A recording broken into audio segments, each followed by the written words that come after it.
Congress party ने महिला सशक्तिकरण और महिलाओं को राजनीतिक प्रतिनिधित्व देने के क्षेत्र में अग्रणी व ऐतिहासिक भूमिका निभाई है, जो महिला सशक्तिकरण में निर्णायक रही है। जबकि भारतीय जनता पार्टी द्वारा महिला आरक्षण पर झूठ और भ्रमजाल फैलाकर राजनीति की जा रही है। ये बात पत्रकार वार्ता के दौरान प्रदेश कांग्रेस कमेटी समन्वयक अर्चना शर्मा ने कही। अर्चना शर्मा ने पत्रकारों से बातचीत के दौरान भारतीय जनता पार्टी पर आरोप लगाते हुए कहा कि महिला आरक्षण की आड़ में भारतीय जनता पार्टी परिसीमन को लेकर अपना बिल पास करवाने की तैयारी में है। भारतीय जनता पार्टी द्वारा लोगों को गुमराह किया जा रहा है। जब उनके पास बहुमत था ही नहीं तो फिर ये बिल क्यों लेकर आए, वो भी उस समय जब दो बड़े राज्यों में विधानसभा चुनाव होने वाले थे। ऐसे में भारतीय जनता पार्टी की मंशा ये स्पष्ट दिखाती है कि वो महिलाओं के साथ छलावा कर रही है। अर्चना शर्मा ने कहा कि सर्वप्रथम महिला आरक्षण विधेयक साल 1996 में कांग्रेस के समर्थन में चल रही एचडी देवगौड़ा की सरकार के समय कांग्रेस द्वारा ही संसद में पेश किया गया था, जो पारित नहीं हो सका। साल 2010 में यूपीए सरकार ने महिला आरक्षण बिल राज्यसभा में पारित करवाया। देश में महिलाओं की भागीदारी राजनीति की मुख्य धारा में सुनिश्चित करने व प्रतिनिधित्व देने के लिए संविधान के 73वें व 74वें संशोधन के माध्यम से नगरीय निकाय व पंचायती राज संस्थाओं को संवैधानिक मान्यता देते हुए महिलाओं को 33% आरक्षण कांग्रेस की सरकार ने लागू किया। यह आरक्षण साल 1992 से लागू है। वहीं साल 2023 में महिला आरक्षण कानून नारी शक्ति वंदन अधिनियम संसद में सर्वसम्मति से पारित हुआ। इसमें कांग्रेस ने इस अधिनियम के लिए दबाव बनाकर महत्वपूर्ण भूमिका निभाई थी।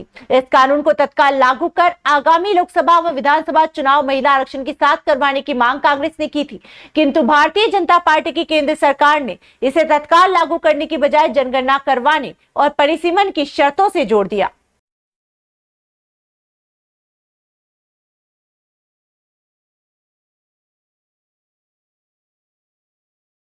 जनता के बीच में पहुंच रही है, क्योंकि हमें जनता को बताना बेहद आवश्यक है। इस दौर में जब सोशल मीडिया के माध्यम से, अपने रिसोर्सेज के माध्यम से जनता को भ्रमित करके कवायद की जाती है, चुनाव जीते जाते हैं, इस तरह से सत्ता को में काबिज हुआ जाए, उसके सारे हथकंडे अपनाए जाते हैं। इस प्रक्रिया में हमने ये प्रेस वार्ताओं का आयोजन किया। हमारी महिला कार्यकर्ता है, हमारे सभी नेता जनता के बीच में जा रहे हैं। साथियों, आप सबको विदित है कि देश में एक अभियान चला और वो अभियान ये था कि किसी भी प्रकार से कॉन्स्टिट्यूशनल अमेंडमेंट लाया जाए, और वो कॉन्स्टिट्यूशनल अमेंडमेंट लाने की जो प्रक्रिया अपनाई गई वो हमारे संविधान का अपमान हुआ एक तरीके से। उससे पहले दोनों वक्ताओं ने आपको स्पष्ट किया कि महिला आरक्षण को लेकर के छद्म रूप से उसको प्रस्तुत करने की प्रक्रिया, और एक तरह से कहें तो एक कपट के रूप में उसको प्रस्तुत किया गया। आवरण तो महिला आरक्षण के जामे का पहनाया गया, लेकिन अंदर उसने परिसीमन के मंतव्य थे।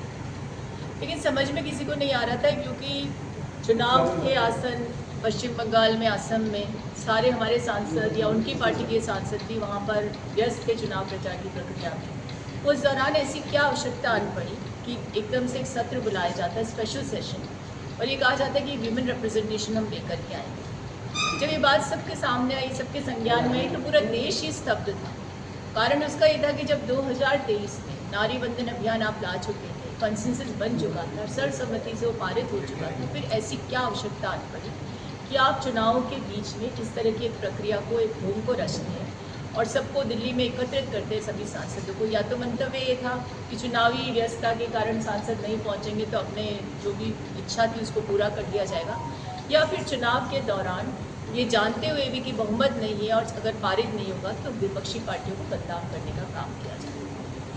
देखो साथियों, महिला आरक्षण को लेकर के भारत में एक बहुत बड़ा इतिहास है 30 वर्षों में, और कोइंसिडेंस देखें कि 30 महीने में भी 2023 के जो पारित बिल था उसका नोटिफिकेशन उन्होंने नहीं किया। 16 तारीख को सत्र बुलाते हैं और 16 तारीख को 23 के जो पास हुआ था और अमेंडमेंट, उसको नोटिफिकेशन उसका जारी किया जाता है।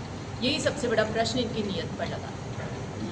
अब आप खुद उसको लेकर आए 23 में, क्योंकि 24 में आपके चुनाव थे लोकसभा के, तब भी आपकी मंशा ये थी कि महिला के नाम पर वोट एकत्रित कर लिए जाए, और उसके बाद जब शासन में आए बिना बहुमत के, तो वो चीज़ आपको सुहा नहीं रही थी, इसलिए आपने उसका नोटिफिकेशन जारी नहीं किया। पश्चिम बंगाल, असम बहुत इंपॉर्टेंट स्टेट्स हैं, तो इसलिए सोचा कि फिर एक बार इस तरह का जुमला लाया जाए और भ्रमित करने का प्रयास किया जाए।